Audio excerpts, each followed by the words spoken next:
We are rolling. Hey, everybody. Welcome to another episode of the Creative Businessmen.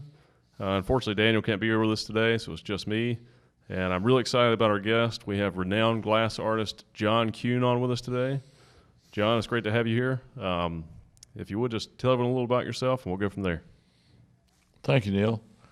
A little bit about myself. I've been an artist now for working in glass for about 45 years, which is long.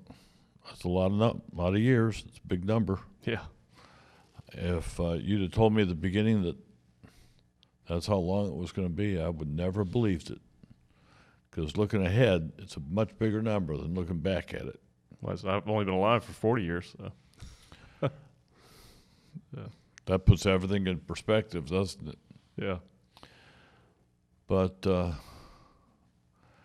I got out of grad school, and a piece of my thesis exhibition was juried into an exhibition at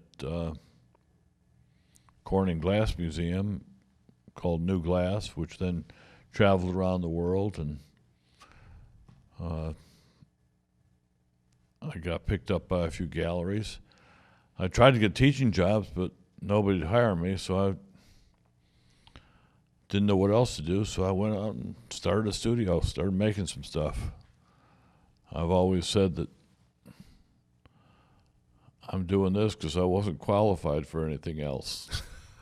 What you're doing, what you should be doing, clearly. Apparently. Yeah.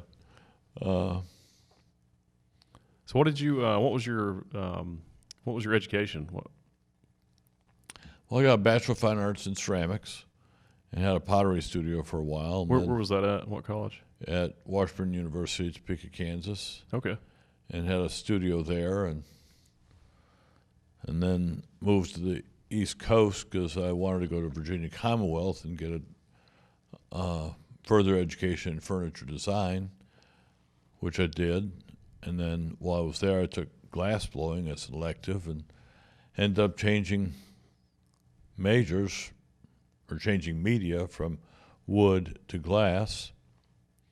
And like I think I just said, part of my thesis exhibition from the getting the Master of Fine Arts in Glass was entered into a museum exhibition at Corning Glass Museum, and then from there it just kind of took off. So a lot of galleries came to that museum exhibition and said they were interested in handling my work, and they started showing it. And at that time I was selling some production work as well to pay the bills, and I was selling one of my serious pieces about every 2 or 3 months. And then the Metropolitan Museum of Art in New York City acquired one of my serious pieces. And from that point, I started selling a serious piece once a month or more. Wow. And that seemed to be the when the floodgates kind of opened, at least cracked open a little bit. The water started flowing a little bit more, or energy started flowing a little bit more, and it seemed like I had a career. So I didn't know what else to do. Yeah. So I just kept at it.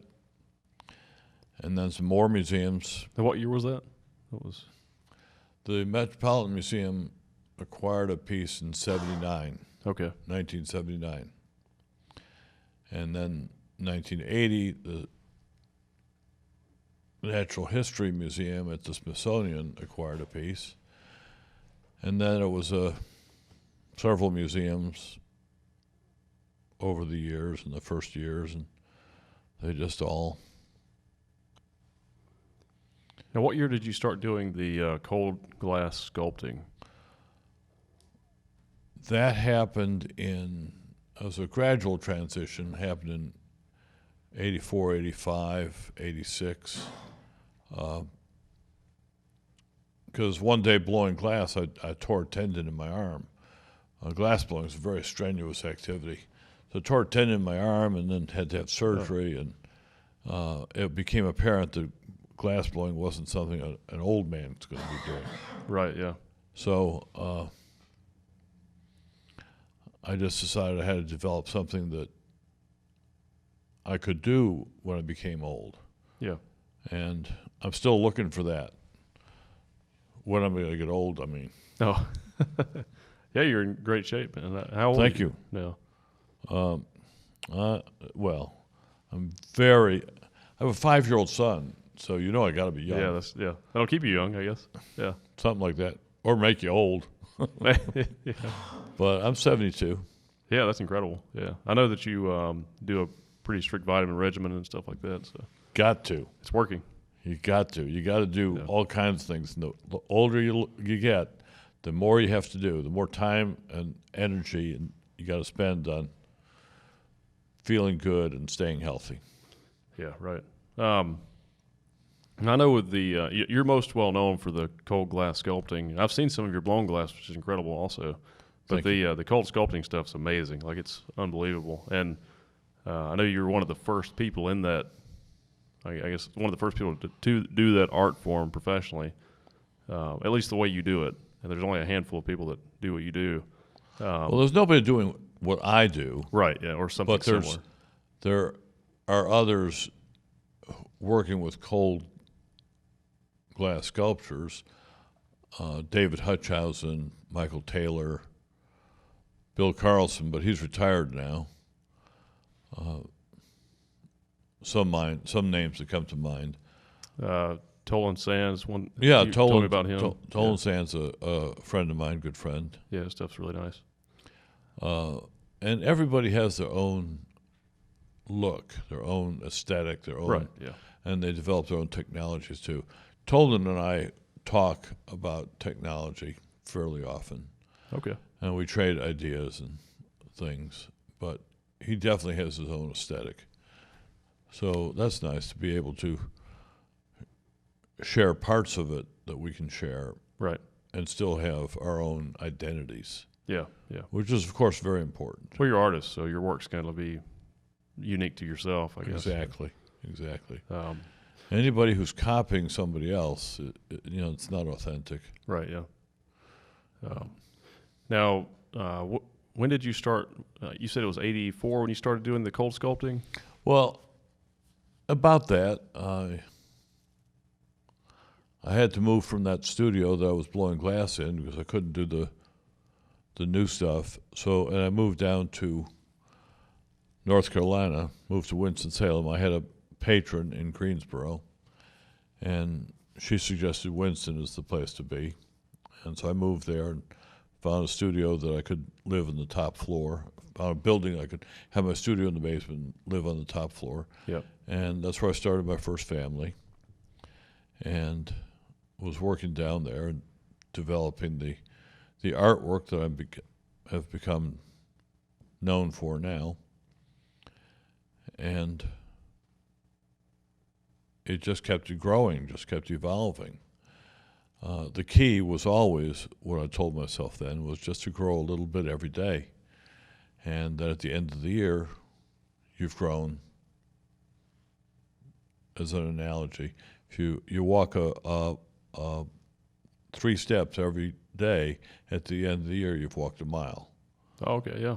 And same goes with personal growth and growth as an artist.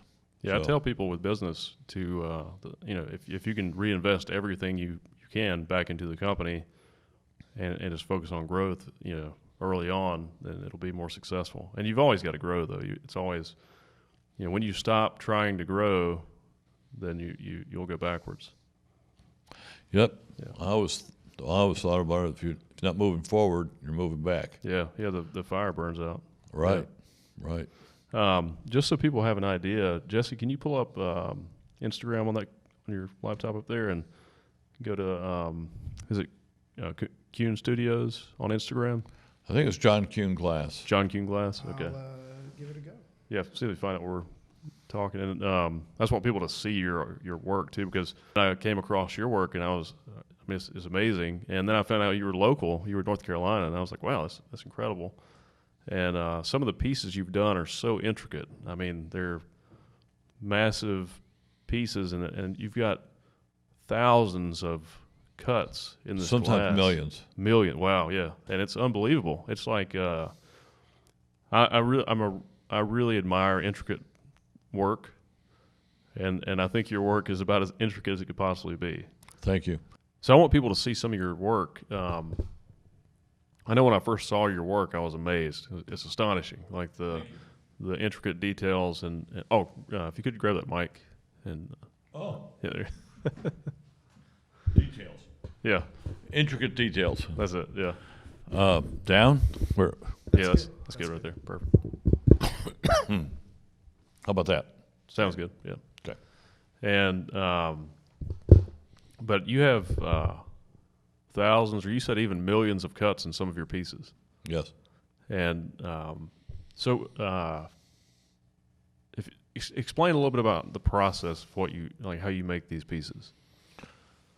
Let's show people. Let's show everyone one of your pieces real fast, and that way they have an idea. Do the one on the right, at the top right. Yeah, that's incredible.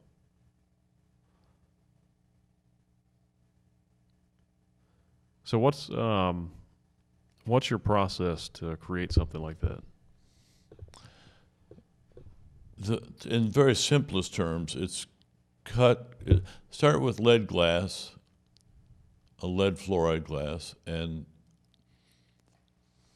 laminate together, cut through the layers, repolish, laminate back together, cut through the layers, repolish, laminate back together.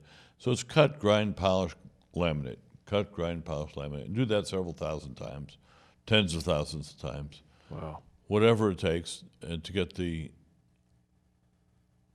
form that's in my head. Yeah. And then this particular piece is encased with a borosilicate glass. So it's all lead glass on the inside, tiny little pieces of lead glass, which is why they're sparkling like that. The light is hitting it and hitting all the individual pieces, and then they're reflecting and refracting off of each other. And then you see that through the borosilicate glass, which is a non-reflective, non-refractive glass. Yeah. And so it looks like we have this form floating inside the outer form, and that's what makes it so interesting. And now that exterior glass was a square at first, and you actually shaped it into that shape, right? Correct. Yeah. That's amazing. I love how movement is such a intricate part of it, you know. Oh, yeah. It's really neat. How many pieces of glass are in that, or how many cuts do you think you've made in that piece? I would have to guess, but maybe 100,000. Wow. Maybe. How long did it take to make that piece? Well over a year. Whoa. Well over a year. And I don't really focus on either of those two facts of how many pieces of glass there are or how long it's taking. It takes as long as it takes to make something that I'm interested in. Just to realize your idea. Yeah, to realize the vision. Yeah. And sometimes it could take many, many years. Wow. What's the biggest piece you've made, or the most intricate piece you've ever made? How long did that take? And Well, I'm still working on it. Oh. Gotcha. Seriously, it depends on what the piece is needed for. If it's for a museum exhibition or for a client, right, there's more motive to finish it. And if it's just something I'm working on because I'm interested in it, then I have more time, and I'm willing to put more time into it. Yeah. I have a piece I've been working on now for 10 years. Wow. And it just sits there for a while until I have time to work on it. That's awesome. Hey, scroll back up, Jesse. Check out that cube right there in the middle, like down. Well, actually, do the one right there too in the middle. That one, yeah. Wow. Now, how do you get the different colors in your glass? There's two different ways. One is actually colored glass. I use bullseye stained glass, Okay. and which is a stained glass company out in the West Coast that has the widest variety of different colors Nice. of any of the stained glass companies.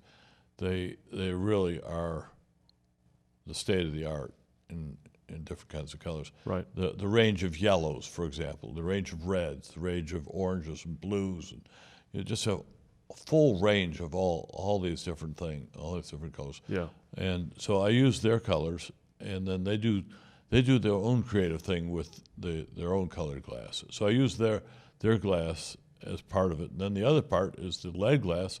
It brings its own reflective and refractive properties to it. So you have all this different action going on. They have the colored glass and the lead crystal, the lead glass, all reflecting across at each other. And this is all lead glass on the interior. There's no colored glass in this, but you see the rainbows down below it. Yeah. And within, that's all prismatic and light reflections. Yeah. That's awesome. It's incredible. I love the way you did the I guess the outline of the cube inside the cube. Yes, well, see that's the core inside, the tens of thousands of pieces on the inside, and then I case it with lead glass, and then case it with borosilicate. Yeah, it's so amazing. that's how it looks like it's floating inside there. Yeah, it's incredible. Wow. Now, what does a piece like that cost or sell for? What would you? Well, I don't have dimensions on it. It has to be in the 20s or 30,000, maybe a little bit more. Yeah, it's incredible. And you've got some really large pieces too that are probably in the six figures, right? Absolutely. Yeah, that's what I was thinking. How many museums have your work in them? I think at last count it was around 45. Wow, But that's amazing. it got to a certain point I stopped keeping track. Yeah, There was a point during the recession I stopped adding any more on. In the Great Recession, I was still focused on just surviving that thing. oh, 2008. Right. Yeah, yeah. How did that? How long did that affect you? I haven't gotten over it yet. Yeah, wow. Well, it wasn't just that. It was I worked through all the business stuff in a couple of years, but then I had a divorce at the same time, Oh, yeah, and that was much worse. yeah. That can be rough for sure. But thank God that's over and done with. I'm remarried, very Right. happily remarried. It's awesome. I have a 5-year-old son. That's incredible. Yeah. I have a 4-year-old daughter, so. You know how wonderful that is. Oh, it's amazing. Yeah, there's nothing like it. I'm an older parent myself, but you took it to a new level. Well, my 5-year-old was born when I was, 5 years ago. Yeah. So I was 66 at the time. Yeah. Wonderful blessing. Do you have any other children, or is that? I had four children from my first marriage, Okay. and I inherited 2 who I've adopted, and then we have this third one. So we have 3 kids at home, 2 teenagers and a 5-year-old, Big family. and it's wonderful. Do any of your kids, have they picked up the trade or the Not the art? glass, but the first 4 are all creatives in some way. Nice, that's good. And the one's a filmmaker, another's a set designer and works in all kinds of costumery.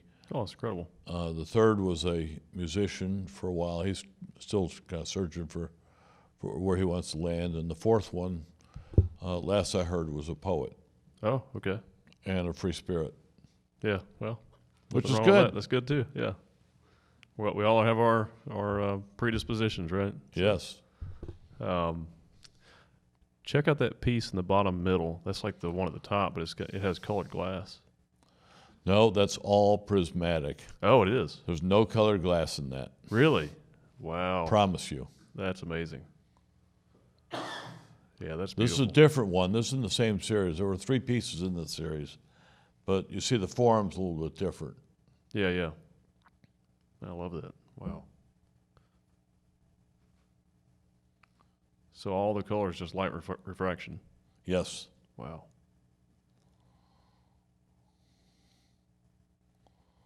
Yeah, that's amazing.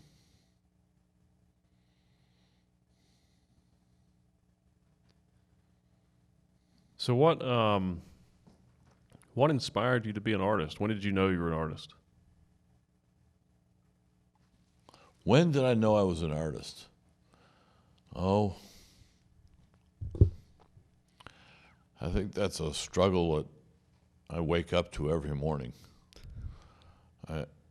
And I always, in my earlier days, I always said I was an artist because I wasn't qualified to do anything like a real job or more traditional Yeah, job.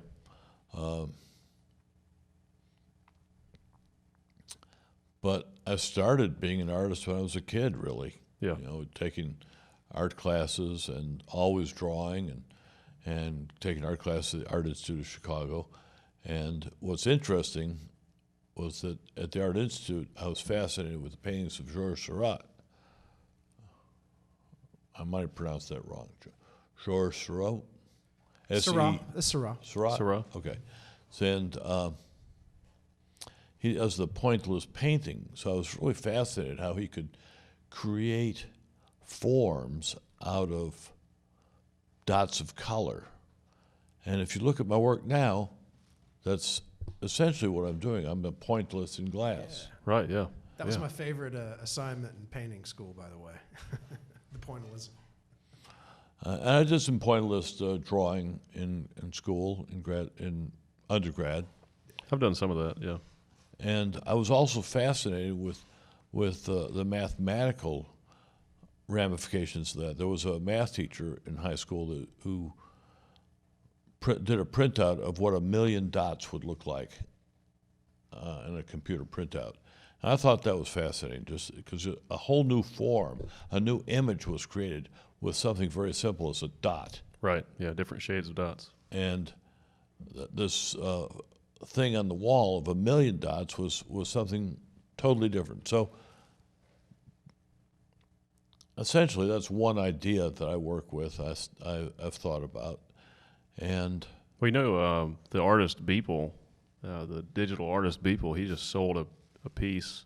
It was like 5,000. He took 5,000 of his pieces and put them all in one compilation, and it's pointillism, and it sold for $65 million. I just read about that in the last day or crazy. two. Yeah, it is crazy. Yeah, That's a technology stuff that yeah, I'm not. blockchain stuff. You know, you could actually probably connect these things to the blockchain through NFTs, or make them NFTs. Which would be interesting. It'd be an interesting study. Yeah, but yeah, your work's fascinating, man. So you, so what was your childhood like? What did your parents do? They were both teachers. Okay.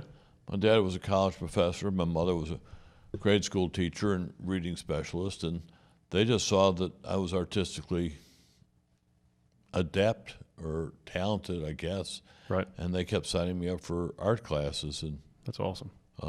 and they kept supporting that. So they would ask me if this is something I wanted to do. Yeah, sure. Yeah. I mean, it was more like fun to me. It wasn't really studying anything. It was just something fun to do, and Right. whatever medium it was. And so then when I went to school, it was like I didn't want to do anything else. Yeah. You know, that was the only thing that was had any appeal to it. It's incredible to find an interest in something like that at such a young age. I was very fortunate. It's also you were fortunate to have parents that encouraged it and pushed you in that direction. You know, because I was fairly poor as a kid, but I've always been an artist too. I started as long as I can remember. I was drawing and creating things, and I had a big interest in business. Also, I would do drawings as a kid and then put prices on them and sell them to family members. But but yeah, I didn't have a lot of direction as far as school and stuff like that, so I kind of figure it all out myself. But it worked out. But I feel like if it were different, I would have probably been more in the direction of just art instead of a big focus on business like I've had. What was interesting from that perspective, of that different sort of approach that you're talking about. Yeah. When I was in college,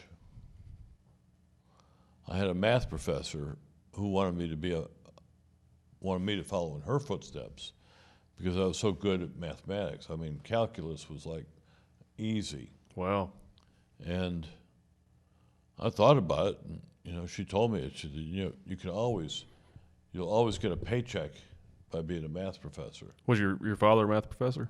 He was in political science. Okay. And she told me if I pursued this art thing, I'd always starve. She was wrong. I could do the math as a career and do the art in the summertime. Well, I'd say there's a lot of math in your work. Yes, definitely. Yeah, it's all math. And I still use it's geometry. Yeah. Exactly. I still use all the geometry that I learned back then. So. Yeah, it's definitely you can see the math. Yeah, I use it all the time. So the geometry and the angles and talk about different angles. And do you draw all these out before you create them, or how do you? Some of them I draw out, and some are done in a more painterly fashion. Yeah, that's kind of how I am with stuff. I just kind of just make it and let it make itself. Right. But not with drawings and digital. Yeah, I stuff. started out with some basic idea of what I'm interested in, and pursue that, and then sometimes it'll go off in a new direction. Sometimes it adheres pretty much to what I do. But I view each piece as like a milestone or a mile marker on the highway of my career, the highway of my life, the journey that I'm on. Yeah. So there's no single piece that is an end piece, the end goal. Right. Yeah. But each piece is a stepping stone. Yeah. To the next piece, really. Well, I'm sure it's like anything else. Every time you do something, you learn something. So. Exactly. Something it's new. Always a learning process. Yeah, something new appears. Let's talk about that middle one right there, that circle. Yeah, that's interesting. That's a collaborative piece with my best friend, Paul Stankard. You see, he does the flowers. He did the floral part in the center. Oh, okay. And then I encase his work with mine. And we're both very spiritually inclined, and both look at the spiritual world as for inspiration. Right. Okay. So he goes more from nature, and I go,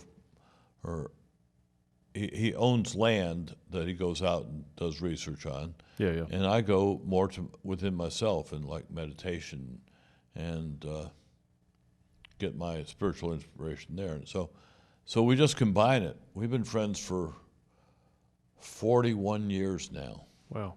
Since awesome. 1980. That's longer than both my marriages. It's the year I was born. Yeah, 1980. Well, it's longer than both my marriages put together. So yeah, we're pretty good friends. That's good. Yeah. It's rare to have long-term friends. I have a few. It's a special thing. It is a special thing. Yeah. And you're right. It is rare. The spiritual thing is interesting. I had watched an interview with you, or listened to an interview with you, and you talked about you studied some Eastern religions, maybe, or Eastern practices. I started when I was 12 years old studying Zen Buddhism. Yeah. Okay. And was fascinated by that. Didn't understand it, but my parents took me to a Buddhist temple, and to see how that would influence me. And later in my teens, I started studying the I Ching, which is the Confucian Book of Oracles. Yeah. Found that much more interesting and appealing and relevant, I'd say, in terms of developing some guidance and some a place to go to where some understanding could be achieved and some awareness of the world Yeah. and the universe could be achieved by studying the wisdom in those pages. Then in my 20s, I was in various meditation groups, which continued for many years, different experimenting, exploring different forms of meditation and different areas. One was in 1988, I was in a meditation group that was highly impactful. I was looking for some direction with the artwork, and I had a vision of some what I felt was otherworldly places, and I thought this would be the kind of architecture that I would like to emulate. Yeah, I see that in your work for sure. Yeah, that's actually what drew me to it. It seems it's almost it almost reminds me of maybe a representation of the structure of reality or something. That's an interesting comment. Yeah, The structure of reality. yeah, but the part of it we can't really see. Right, right. Yeah, which it's more complex than your work, but your work is a very good representation of that, I think. Well, that's a huge compliment. Yeah. Thank you. Yeah, I'm agnostic personally, but I do have some spiritual beliefs, and I feel like I need to read the I Ching. I think that would be. I think there's a lot of. I've heard people just talk about it and some of the ideas, and I believe it would kind of go along with a lot of the stuff that I believe just intuitively, because I have these beliefs that everything is one thing. Like we're all connected. It's Absolutely true. Like all humans are one life form. All life forms are one life form. Absolutely true. The DNA is the code of life, and it's all one life form. And I feel like once we realize that as a species, we'll have much more empathy. And I think it's happening, and I think technology may be helping that happen too. In some ways, technology seems like it's causing a lot of stress and strife and conflict, but it's also bringing us closer together. And I think the more it evolves, the more connected we become, the more we will start to understand each other and realize, oh, wait, we're just the same thing. We're one thing. We're all one. A friend of mine said the other day, he's an art dealer, a friend of mine said, God is everywhere or God is nowhere. Right. God is everything, right? Absolutely. Yeah. And once you come to that If you want to call realization- it God, whatever it is, the universe, God, it's all the same thing. Right. It's a universal consciousness. And once you realize that, how connected everything is, you start to put it all together, and that's another step on the journey, right? Yeah, that's right. Yeah, I feel like I think about this stuff a lot, and when I see like my dogs and stuff, and it's almost like the universe is awakening, right? It's because everything came from a star exploded, and here we are, and all the stuff in this everything. It's all matter that was created from an exploded star, and so now it's awakening through these different conscious entities. It's pretty amazing. But like even your work, like when I see that, to me that's just nature. It's not.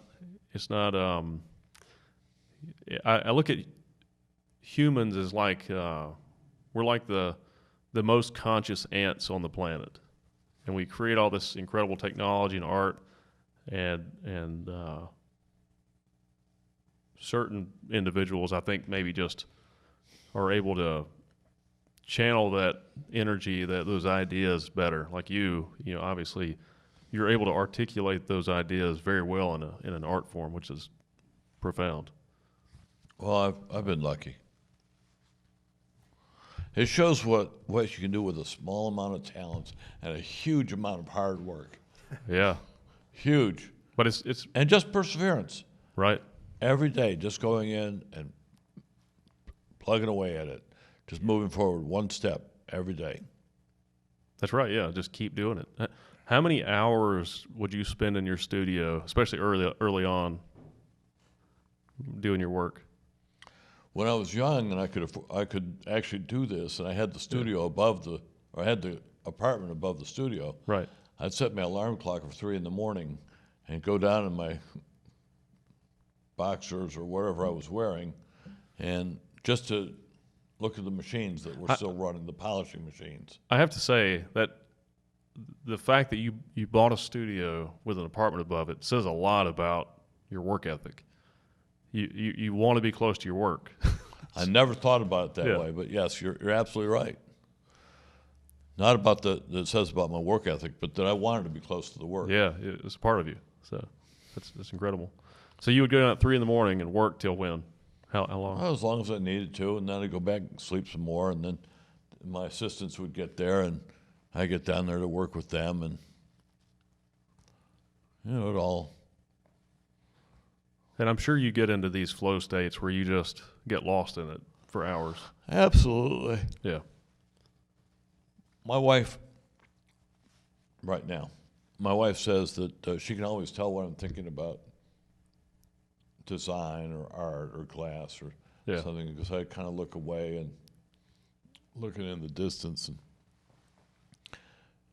after 7 years of marriage, she's quit asking me, "What are you thinking about?" She can tell. You're going on a mental journey. Right. Yeah. I'm not really here. Right. Yeah. I get it. Yeah. It's a good place to be. But it's incredible that you can take those ideas and make and realize them.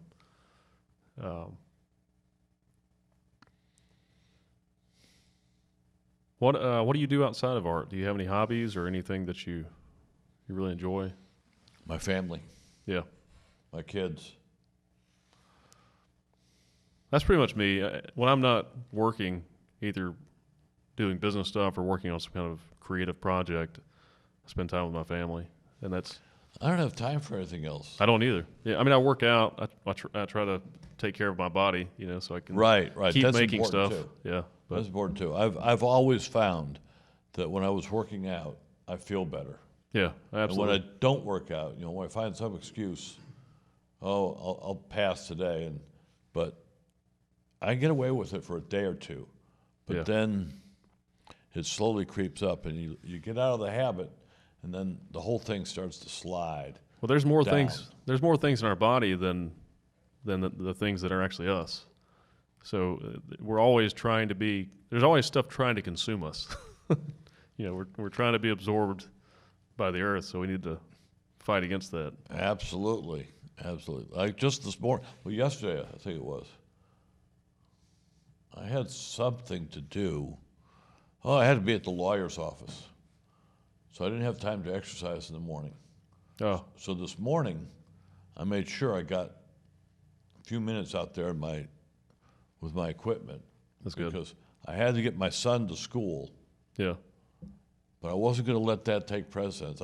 I got out there for a little bit, exercised, and then I came in and quick showered and got him to school on time. That's good. Yeah, I did the same yesterday. I had a busy day, but I was able to just hop in the gym for 30 minutes, get a quick workout. And Even 10 minutes is better than no. that's no right. Yeah, minutes. something. Yeah, because time wants to kill us. It And does. Time and gravity are the same thing. When you feel It's true.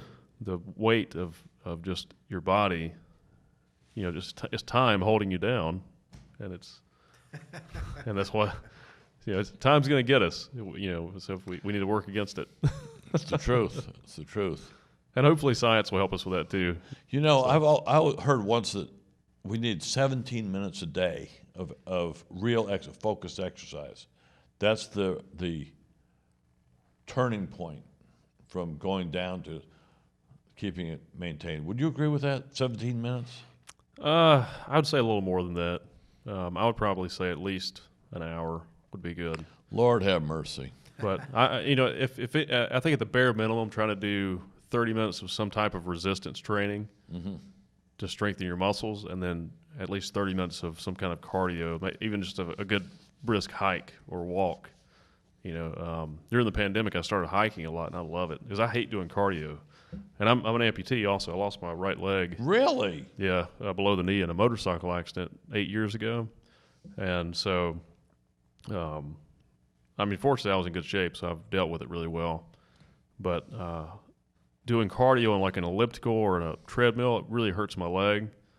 But I can go hike, and it doesn't bother me as much because there's so much. I love nature, so it distracts me from worrying about the leg. The enjoyment of hiking is greater than the pain that I feel when I'm hiking. So it's a good form of cardio for me. Wow. Yeah. I never would have guessed. Well, it's good technology, and I try to stay strong so I can use it to the best. I've That's known good. Neil for over a year, and I'd still forget. Yeah. I forget sometimes until I try to tap my foot or something. Right. But that's a really cool piece right there, the cylinder in the middle. That's an 8-sided cylinder. Oh, it's like okay. It's an octagonal cylinder. Nice. It's very small. It's about 3.5 inches tall. That's incredible. How long did that take to make? How long would something like that take? Oh, I don't know. That's years ago. Oh, okay. It's a beautiful piece. Now, you're working on a project. What was the project you told me I'm about? always working on some projects. Well, right, yeah. Some major projects. I'm doing my artwork. These things that the galleries Yeah. work with, and I'm doing some monumental pieces that take more time, and then I'm interested in other projects. And are you talking about the memorial project? Yes, yeah. Talk about that. Well, let's go back a ways. Okay. I was first approached maybe 12 years ago by 2 children of Holocaust survivors to do a piece memorializing the Holocaust, or memorializing the survivors. Oh, okay, yeah. And it grew and evolved, but the timing was bad because that was right during the Bernie Madoff Ponzi scheme period. And so that didn't go anywhere. And then in 2016, I was asked to had a gallery in Orlando that asked if I would do a memorial for the 49 victims of the shooting at the nightclub. Right, yeah. And I said, of course. And so I took that on, and another gallery took over the representation. I'm working with a gallery in Fort Lauderdale with that now. Okay. And I've done some maquettes, just to explore ideas. Right now, the idea is that there be 49 obelisks that would be arranged in a circle with one of the names of each individual in front, and they'd be arranged in a circle that would rotate. And you see this, there's a rotating... Yeah, the base on those pieces. On the left here, there's a rotating paperweight or sculpture, that small one right there. I don't know, can we rotate that? Should play, yeah. Oh, yeah. So you see, there's the rainbow colors in there, of course, representing the pride colors. And this was an early exploration of some ideas of what to do with that, this big memorial for the Pulse nightclub victims. And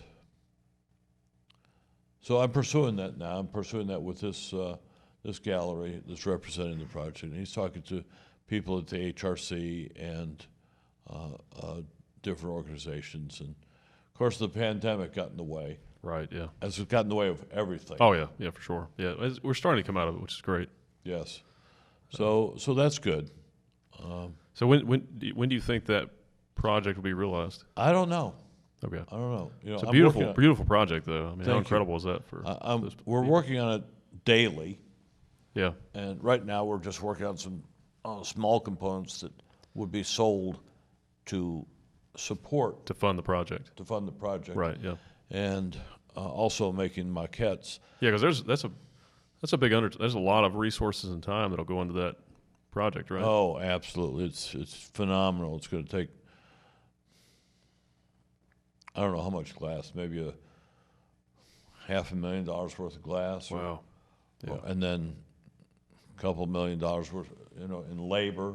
Yeah. Just labor to make the 49 obelisks and just all the technology and the time. Just so people understand, you're not just a guy in a small studio. You have it's like a manufacturing company almost. I mean, it's a huge studio with lots of stations and lots of different components and machines. I mean, it looks like a machine shop when you walk into your studio. Yeah, so I would say a machine shop for the grinding and polishing of glass. But rather than talk about manufacturing, I've always thought about it as utilizing industrial technology, industrial methodology to create one-of-a-kind works of art. Yeah. And because the focus is always on the artwork and creating one-of-a-kind works of art. But if you look at any of this work, you see all those tiny little pieces. Every one of them gets ground and polished, ground flat and polished.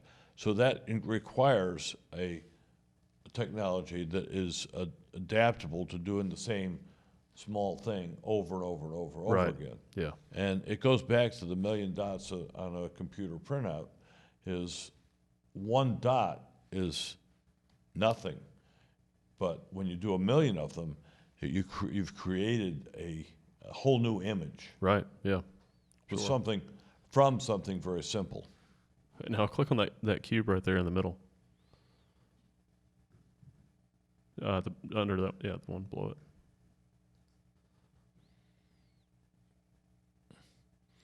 There's a lot of little pieces of glass in there. A lot of dots. A lot of dots. Looks like about 1 million. Wow, that's so amazing. Maybe 2 or 3 million. It's hard for me to say. I can't count that It's high. impossible, yeah. It's overwhelming. I could come close to knowing if I had the piece in front of me and the time. Yeah, right. I could cut approximate. Yeah. Within 100,000. There's no point in counting that. It's just, no. Yeah. You just keep. It's like counting the stars in the sky. Right. Yeah. How many stars are there out there? Yeah. And, once you reach a certain number, who cares? Right. More than you can count.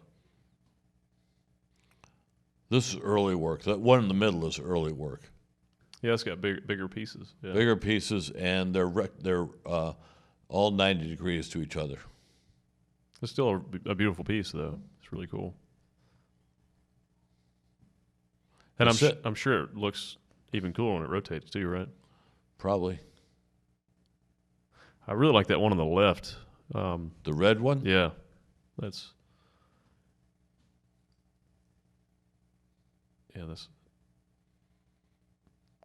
also shot from a unique angle. Yeah. It's looking down on it.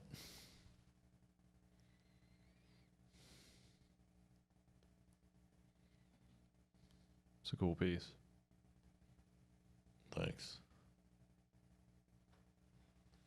I wish it were rotating slower so you could really, like that. You can just see it. It looks like a heart almost.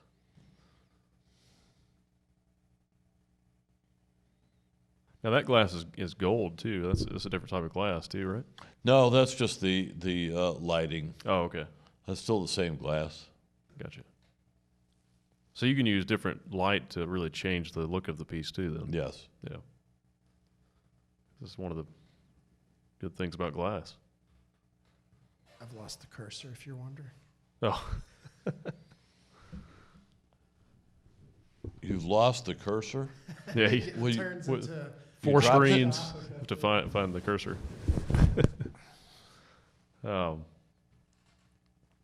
Well, what do you have? You have anything? If you could just pull that mic over underneath. Yeah. There you go. What are you working on right now? What's your main project right now? Do you have a specific thing that you're trying to? Actually, this morning I was working on the Pulse nightclub Okay. memorial a little bit, but a lot of what I do is just talking to people. Yeah. You know, talking to my employees, my assistants. Okay, let's work on this. And I have a list of projects that we're working on because everything takes so much time. Right. It takes time once we laminate it together using the epoxy, it takes time for that glue to set, Yeah. to cure, and sometimes 2 or 3 days. Ah, okay. So during that period, we have other things to work on. So I'm working on maybe 50 projects at the same time. Wow. Okay. That makes sense. Yeah. And I know where they all are. We keep notes on everything Yeah. because if we don't keep notes, That's a lot. Yeah. you know, we forget. There's no way to keep up with it all. Yeah. Right. I And mean, so, I've seen the studio, and it's, I mean, it's overwhelming the amount of work you're doing. sometimes it is, yes. But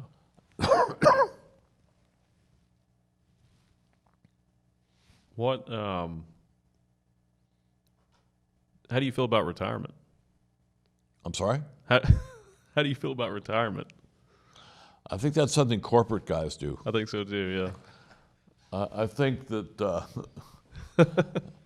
I think it's funny. You know, corporate guys look forward to retirement, and Yeah. they do what they always wanted to do, which was to make art. Right. So artists, what's an artist going to do? Go and start a corporation? That's funny. That's a, well, you're a good businessman too, which is unusual. But yeah. Well, that's something I had to learn along the way. Yeah. But you know, it's I think as entrepreneurs, a lot of entrepreneurs just don't retire. Like I have no plan on retiring ever. Yeah, I enjoy working. why would you? Yeah. Why would you? It's too much fun. Right. Yeah. I think if you have to work for someone else and you're doing something you hate, I understand it. Like, Right. you know, that makes sense. And I hate that our society is like that. I wish we could find a, you know, it's a construct, right? And everything that our whole society is a social construct. But isn't that up to each individual to find their own path in life? Sort of, but you know, I mean, like me, I grew up really poor, and I did find my path. But I feel like there's outliers. But there's a lot of people that they're born into really bad situations, and there's just no way out of it. You know, they just become a product of that bad environment, and especially in third world countries and stuff like that. Which it's, you know, it's getting better, but I feel like, and I've talked about this before. In our society, we base the value of our money on businesses and GDP and you know what the government's worth or what the country's worth, you know what these corporations are worth, but none of the value of our money is based on individual people in our society, which our society is people, and if we based a large portion of our currency, the value of our currency, on individuals, instead of looking at people as liabilities, we should look at people as assets and encourage them to contribute to society in the way that they're predisposed to. You know, like we all have desires and things that we're interested in, and I think our society would be a lot more successful if we fueled that, and if we based a value on people, then we would have infinite wealth, and we would accomplish a lot more. And I think, I believe these ideas are happening, and I think we're seeing it, but it's we're just not there yet, you know. And I feel like we still have a lot of people that have sort of an older ideology of, you know, I've got to protect what I've got. People are, you know, I can't let anybody get what I have. You know, I'm just trying to get as much as I can. And we have limited resources, but we don't have to have limited resources. We have the technology and the ability to have unlimited resources and capabilities to meet the demand of the needs of the people. I think we'll get there. I think, technology is exponential, and I think the next 2 decades we're going to see unimaginable technological advancement, and it seems like a lot of the people behind the technology are good people. They care about humanity. So I'm hopeful that we'll start to see some of these positive changes. It could always go the other way too, though. You know, it could always go backwards. So hopefully that's not the case. But I'm hoping that maybe we're experiencing some type of awakening, and people are going to start to realize how silly we are. There was an interesting lecture given by an Indian guru by the name of Sai Baba in 2012. And he actually said that we were coming into a period of more light in the world. Seems that way, yeah.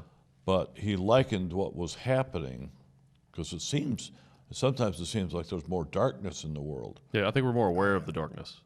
And he likened that to imagine the universe or the world as a big warehouse that was only been lit by a 40-watt bulb for years. No, that's a good analogy. Then all of a sudden you turn on all these LED lights that are everywhere, and you see all the dirt in the corners, and you see all the rats scurrying around. All the rats that have been there the whole time. Right, yeah. Well, it's kind of that way, right? Like we have the technology to see everything now, so we're constantly exposed. There's less bad in the world today than there was 20 years ago, but it seems like there's more because we see all of it. Right. We're more aware of it because everybody is attached to a camera, and it seems like a bad thing today, but we're just not used to it. We don't understand how to use the technology yet. We don't understand how to process all this information yet. But I think in 10 or 20 years, it's actually going to be a positive thing, and I think it is like all the lights are being turned on, right? Yeah, so I feel that way too, and I hope. That's what Sai Baba said. I'm hopeful that's the case. I feel like it is intuitively, but we'll see. One terrible person can ruin it all. It's harder for that to happen today. We won't get political here. Yeah, we'll stay away from politics. That politics are one of the biggest problems, right? Yeah, it's funny. Just get back to politics. Just as soon as I think I'm on the same wavelength with somebody, oh, you're on my side, and then they said, well, I've been doing so well for the past 4 or 5 years. I was like, oh Lord. I hate that we have a two-party system. I hate we have political parties in our country, and I think because it divides people. Mm-hmm. And really the way I look at government is there's a lot of corruption in government, and with lobbyists and big corporations, there's a lot of influence in government. A lot of our politicians are influenced by corporations, and when I look at our political structure, it just looks to me like you have different groups of corporations battling each other, and the politicians are the chess pieces on the board. And they like to have two different groups because it distracts us from all the real issues. So we're really just getting mad about a chess game when we really should be mad about who's playing the game. And it doesn't have to be that way. We can all play the game. And I think that's one of the advantages of technology. It's hard to. We all have bullshit detectors in our pockets. We just need to learn how to use them. And we'll learn how to use the information that we have access to call people out on the nonsense. And I'm hopeful that at least with the younger generations coming up with this technology, that those things will change. It'll be harder to manipulate people and lie to people, and we're seeing it now. But yeah, I think it would be nice to have a society where we have representatives that run government, because we need that, but there's no political parties. It's all, what are your ideas? How are you contributing to the issues that we face? And also, we need to change the structure of our society where there's no benefit for corruption. You know what I mean? Where everybody can excel. And if someone, certain people just, maybe they're not ambitious or maybe they're not very intelligent or whatever, where there's a high enough floor in the society where they're not worried about starving to death or being homeless. We can do that. It's very possible. And then beyond just our society, all societies.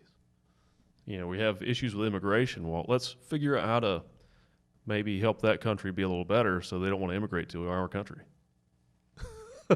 Like, what's the problem? When I see crime, I see I think a lot of the bad that we experience in society is actually just fear, right? Mm-hmm.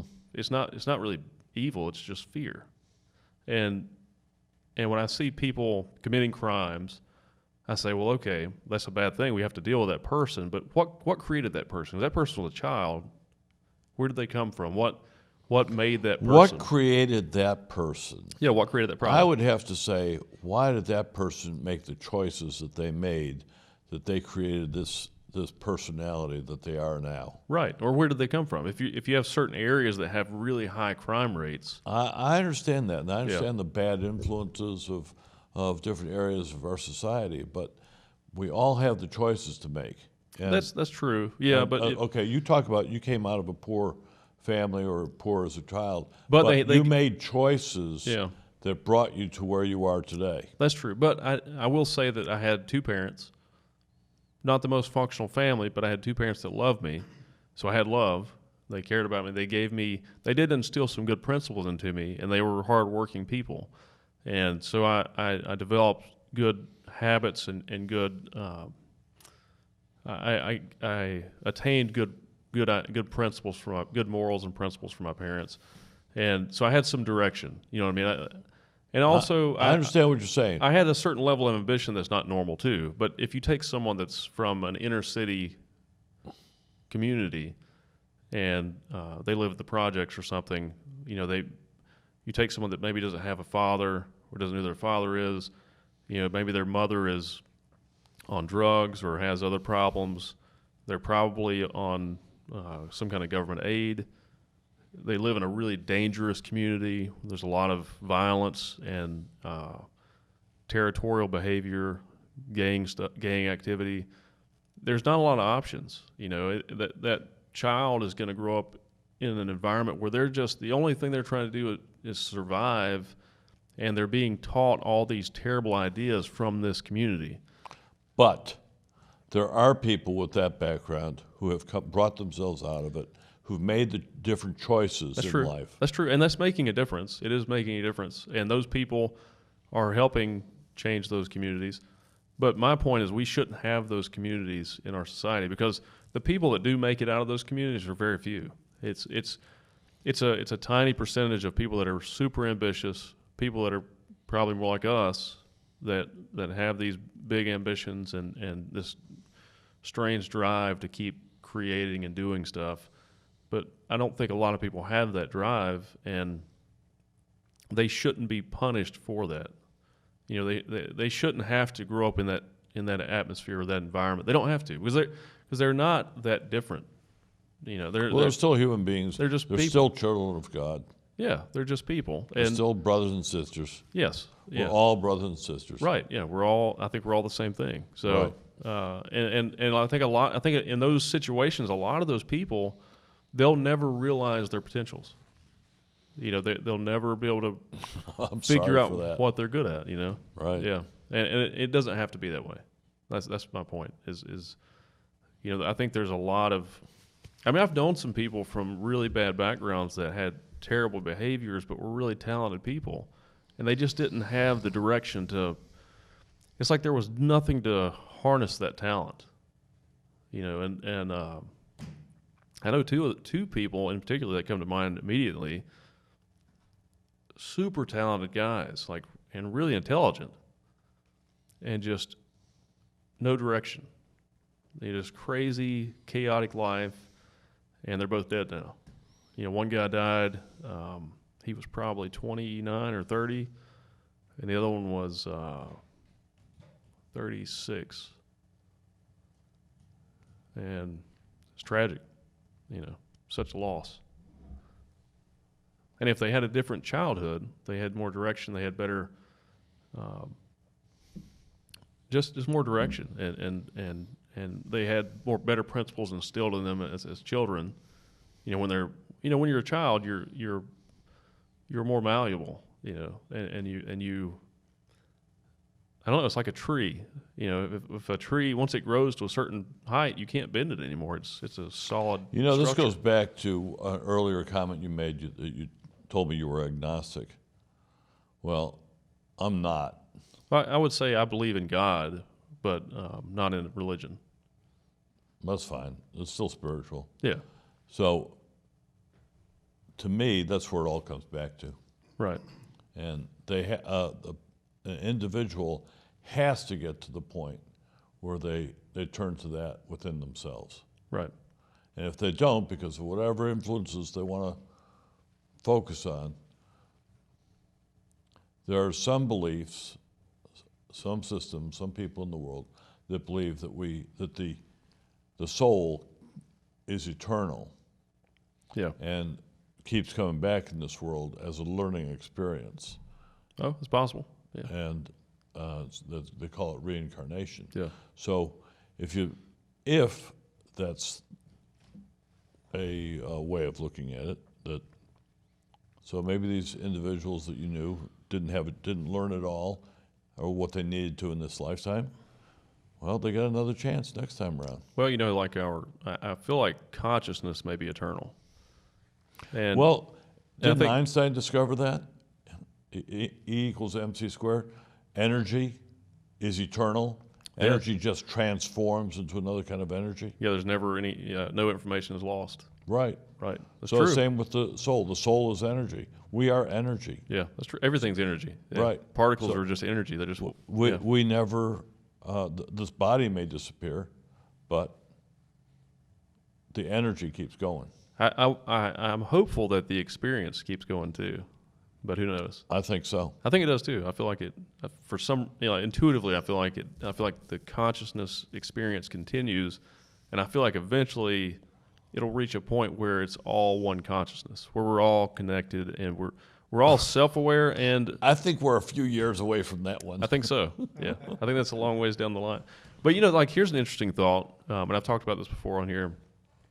With technology like Elon Musk's company Neuralink, where he's developed a brain-computer interface where they can have I think 1,000 leads that go directly into the brain that interact with your neurons and allow you to interact with technology. And are you familiar with Ray Kurzweil? No. He's the head engineer at Google, but he's also a brilliant entrepreneur and inventor, and he's working on some crazy technologies. He's also a futurist. I think 86% of his predictions from 99 have come true. Oh, okay. And but anyway, I feel like with this technology, we'll all reach a level where we're all completely connected, and we can share ideas and experiences where we experience them ourselves, and that's going to create another level of empathy and awareness of the oneness of That's a society. fascinating discussion that we could have, but that's going to be required another Yes, yeah, we'll do that another time. podcast. Well, John, it's been a pleasure having you on the show. It's been Yeah. my pleasure. It's been awesome, and we'll have you on again to discuss some of these ideas. Oh, Lord have mercy. Okay. But if We'll you do guys, it. thank you guys. If you enjoyed the episode, be sure to like and subscribe. We'll see you next week. Bye, everybody.